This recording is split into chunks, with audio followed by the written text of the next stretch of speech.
What's good, my people? Welcome into Buckets, Action Network's daily NBA betting podcast. We're in the workshop, Thursday NBA slate. I am your host, Sean Little, with J Money is Money, a.k.a. Mr. Smack City, and, of course, Albert Wynn, AC Analytics Capper.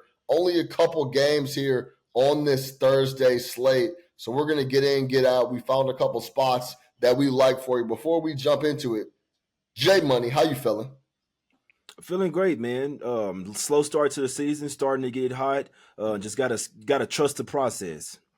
AC on the move, still in New York, but takes off tomorrow. AC, how you feeling? I'm feeling great, man. Excited to get into some of these games. I'm happy it's a light slate tomorrow, so I won't miss too many of them. Yeah, no question. You know the deal. We give the picks, we give a quick cap, and we get you guys out of here. We are presented by BetMGM, the king of sportsbooks. Go download the Action Network app. Everything you need to know is on there when it comes to the betting side of the game. NFL, NBA, NHL, soccer, whatever you need, the Action Network app has it. Go download that, get an account, and start making yourself some money. All right, J Money is money. I'm coming right back to you. Give me your play for the Thursday NBA slate. Give me the Warriors in the first quarter on the money line. AC. It's a little bit correlated, but I think CP3, the point guard, is going to have a good game. I like the Chris Paul over 1.5 steals and blocks. I'm going to go to the Brooklyn Nets first half. Try to get a +2 here. It's not officially posted. It should be around 1.5 +2. Give me the Brooklyn Nets in the first half. All right, J Money is money. Talk to me about the Warriors. Right before we hopped on, you said, Sean and AC, everybody and their mama is going to be on the Thunder. Talk to me about the Warriors first quarter here. Yeah, so first off, I mean, you couldn't have said it better. First off, everybody's going to be on the Thunder here that thinks they think that things are going to be easy. But whether the Warriors win this game or not, which like I'll go on record saying that I do think that they win and cover the +2.5 here. This game kind of correlates to the Thunder going to Sacramento. There, they were laying 1.5, 2.5 on the road. The whole world was on them there. No De'Aaron Fox, and ended up losing the game outright. They were down 14 to start the first quarter. You look at this spot for the Warriors here. I know no Draymond, no Steph, guys. I know who's playing and who's not playing in the games, but I don't care. It's all about the spot. I see a top tier effort coming from the Warriors to start in this game. This is a first quarter bounce back J spot. This fits my system that's done very well so far this season. They're 3-0 straight up in their last 3 first quarters at the house. They did lose those games, but they did start out well in the first quarter here as well. 4th straight home game. You're off 3 straight home losses as well. So this is a get right spot. It's a circle the wagon spot for the Warriors here. I think they'll be very focused to start this game, really from start to finish, to be perfectly honest with you. Thunder coming in off a big tournament win as well. This is just a spot that I'm going to go against the whole world. I'll take the Warriors in the first quarter, whether you want to take them on the spread, like at +0.5 or on the money line. But I think they come out here with some fire and a juice to start this game. I'll take the Warriors to have the lead at the end of the first quarter here. AC, how do you feel about that spot? Warriors coming in. No Draymond. He gets the 5-game suspension. Yeah, you guys know, I mean, I look at the game very similarly to Jay.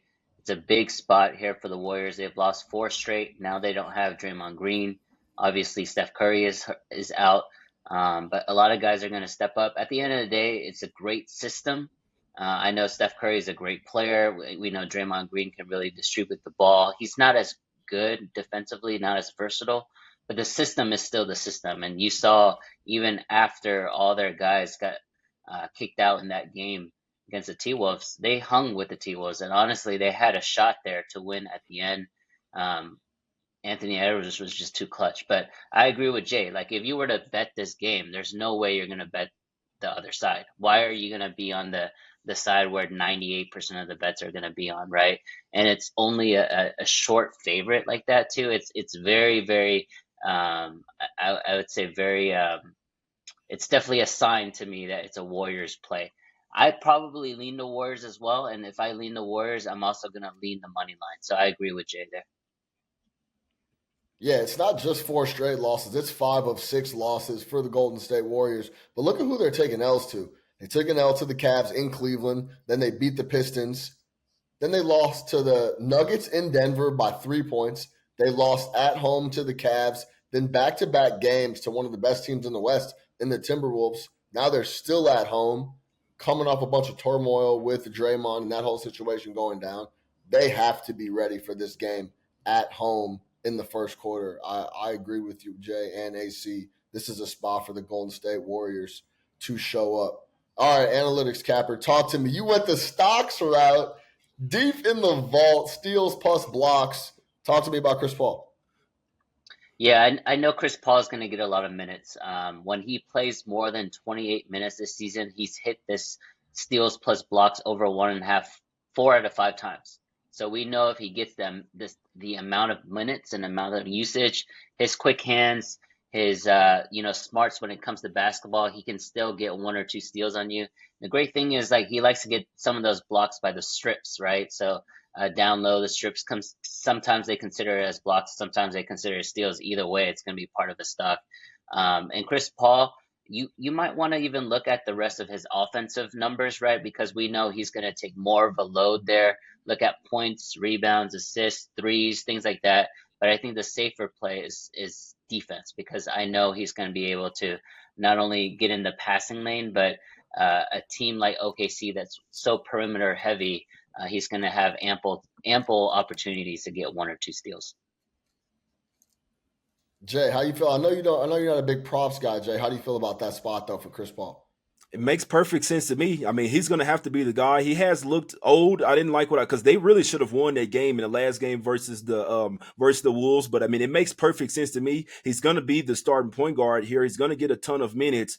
So I mean, it makes perfect sense for me here. And I hope that he comes out here and plays some good defense as well. So I'm rooting for you, AC. It makes perfect sense. Yeah, and this month it's cashing. It's cashing. That's the energy you got. That's the energy we got to have. This shit's cashing. Yeah, this month in November, Chris Paul, 2 steals, none, 1 steal, 3 steals, then backed it up with another 3-steal game in the last out against Minnesota on that back end to close it out. So there is an opportunity for him to put it together. And AC, I'll tell you this, if he gets 2 blocks and no steals and we cash it that way, big time dinner on me. Wherever you want to go. If Chris Paul gets 2 blocks, we're going to go have a dinner, go grab a couple of bottles of red and really post stuff and kick it. So that's a little extra added benefit. Hopefully Chris Paul comes through and gets it done in this spot. All right, I'm going to go with the Brooklyn Nets here. This is a spot that me and Jay leaned into a bunch, and AC knows the spot as well when he joined us last year. Brooklyn Nets first half +2. That's what I'm looking to get that number at. Right now, it's not officially posted. I see 1.5. The full game is 2. If you can get a 2, that would be great. That's what I'm going to look for. As soon as that goes up, it should be right around there. But officially, we'll make it the Brooklyn Nets +2 on the first half. Now, listen, Miami, we just talked about it, has won 6 in a row. 4 of those have been on the road. Jay, what do we talk about when you get off a long road trip? You can't wait to get back to the crib. You got to call girlfriend number 1 up. You got to take care of business. You got to call girlfriend number 2 up. You got to make sure everything is good over there. You got to go pick up your dog from your friend's house. You got to go kick it with the homies. You got to go pick up dry cleaning. There is a lot of things to do when you touch back down in town after a long road trip. And in all seriousness, we've seen this in a lot of spots in the NBA. Teams come out sluggish. They're back home. They get settled. First time they get back into the arena, that first 24 minutes can be very sluggish. And also, to break down some of the numbers, this is not a bad spot for the Brooklyn Nets. Of the buckets that they get, the Brooklyn Nets are second in the league in percentage of points via the 3-point line. Number 2 behind the number 1 Dallas Mavericks at 40.6%. 40.6% of their points are coming via the 3-point line. And guess who's towards the bottom of the league in defending the 3? Miami. The Miami Heat at 38.6. That's 27th in the NBA. So when we talk about a team that likes to shoot the 3, gets a lot of their offense via the 3, and Miami's a squad that doesn't necessarily defend the perimeter that well, combined with the spot of those guys feeling very good, coming home. You go out on a road trip I'm sure Spo's like, let's try to split here. Let's try to get 3 or 4. He's not telling them that. But if you could go home and if you go out on the road and sweep and get all 4 after a slow start, I can promise you that they're at home feeling a lot better and a little more relaxed than they probably should be. And we know how scrappy and deep the Brooklyn Nets can get when it comes to rotations with Jacques Vaughn. They also protect the 3-point line very well. They're up towards the top of the league in that. If we can get some shooting regression from Duncan Robinson, who has been absolutely melting the net, this should be a really good spot, especially in the first half, for the Brooklyn Nets to cash. AC, how you feel about that spot? I like it, man. It's all good vibes here. We're trying to go for 3-0. I know we just went 2-1 on Wednesday. My bad, guys, on the Bulls. If you guys saw that game, why is Alex Caruso guarding one-on-one Paolo in the paint to end the game? Like, I don't get that. And then obviously, if you go check out Sean Chicago Flow's Twitter, he called out Patty Williams for zero awareness there. Didn't even get the shot off. But I feel like if they got in overtime there, guys, I think they were going to cover. But it is what it is. We got 2-1. Great job, guys. Let's go ahead and get 3-0 on Thursday. Jay, that's the spot we talked about a ton last year of just getting back off a road trip, kicking it, feeling good. You're back with your family. You're back with your friends. And, oh, shit, I got to go back to what was it? The case. What's the arena over there now? They done flipped it 3 times left. Who knows, man?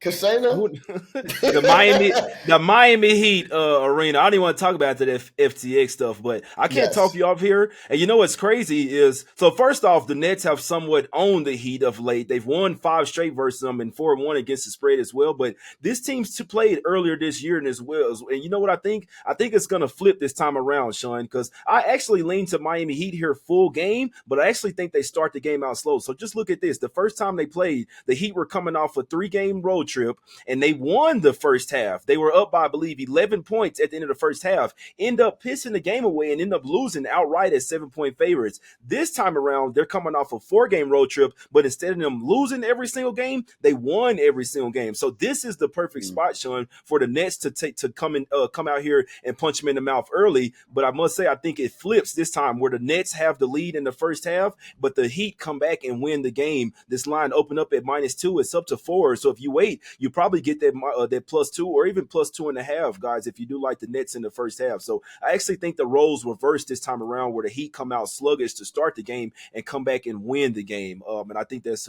a good look by you, Sean. Brooklyn Nets on the road in the first half, 3-2 against the spread. So that's a good look there as well. I like this spot for the Brooklyn Nets, who are a scrappy group that like to play defense on the perimeter. And if, like I said, if we get a little shooting regression from Duncan, Jaime can slow down a little bit. He had a good game the other night as well. We should be able to cash here. Any final thoughts, AC, before we get out of here? No, I like that look a lot. The Nets are scrappy, man. I mean, we know how good they are, especially on the perimeter. And if Nick Claxton can hold it down and rebound the ball, defensive rebound the ball, I think that's a really good team, to be honest, in terms of like the mid-tier in the East. So I like that. And then with Jay's read, like, I agree. It's a Warriors spot, first quarter, potentially first half and full game, but you definitely want to be on that side and not the side where everybody else is on. So I like that look a lot too. Go follow my guys at JMoneyIsMoney on Twitter, X, whatever you call it. AC Analytics Capper. I am Chicago Flow. If you know the name of the Heat arena, send me a text. Send me the pronunciation. Kaseya. Send me a little voice. Yeah, Kaseya. There you go. That's what it is. Thank you, AC.